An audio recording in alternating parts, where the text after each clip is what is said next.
In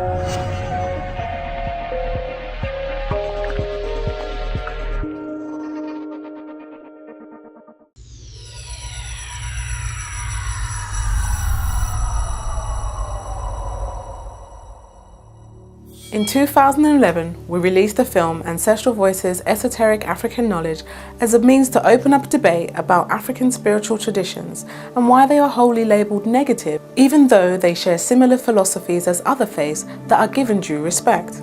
For the past 4 years, we have been working on the sequel. It is a systematic exploration of shared spiritual traditions of African peoples, guiding philosophies and practices across time and continents. So far in our research, we've already identified a continuum of African spirituality stretching back from time immemorial. We're talking about the times of the ancient pharaohs all the way down across the continent back into the diaspora in the present day.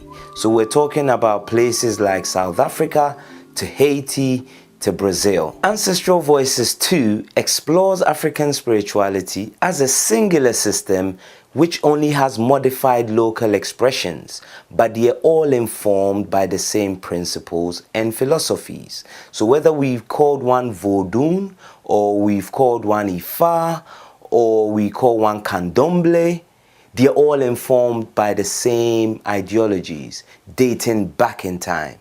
So in essence, they are the same system. Some of the areas we explore in the film include what we call the feminine process gives birth to the masculine process. But throughout our tradition, there is never a masculine without a feminine counterpart. There's never a feminine without a masculine counterpart.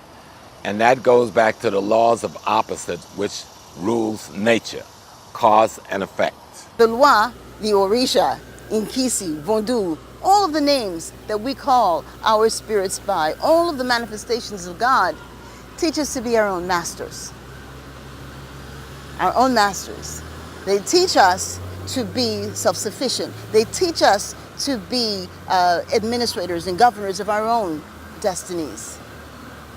These are basic notions that actually have extreme importance and extreme value in the 21st century. You have to be a willing participant in your own discovery of your own gift. And that's why I mentioned that part of the way of finding your gift is looking through your wound. Your wounds are meant to be a wake-up call or an initiation of some type to awaken you to the facts that you have gone to sleep on your mission and to help you to wake up and to re-embrace it. The better microphone to speaking to the ancestors is a cup of water and a candle.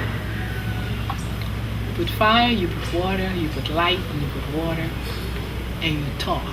Whatever question you have before you go to bed, then in your dreams, you're gonna get the answer.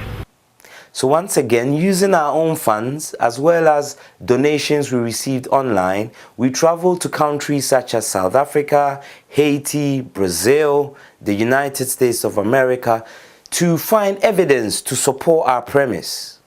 And we interviewed a range of academic scholars as well as traditional initiates, so we could show where the philosophies and ideologies correlated with the actual practices.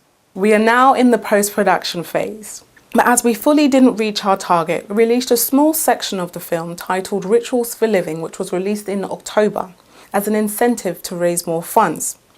We still have a long way to go, as we hope to release the film in at least 5 languages so it can be of benefit to a global audience. Across the globe, indigenous spiritual practitioners are facing persecution, ostracization, in some cases even murder from their own communities based on unfounded accusations of so-called witchcraft or devil worshipping. The aim of the Ancestral Voices documentaries have always been to help dispel these negative myths and stigma by bringing forth accurate and impartial information about these traditions so people can have a more informed opinion about what it really entails. These acts are informed by ignorance of what African spirituality is really about. The only solution is correct education, and that's what our film is about. Will you help us to complete this film? Ways to help: financial donations, purchasing the Ancestral Voices products, donating music, donating footage, sharing our social media posts.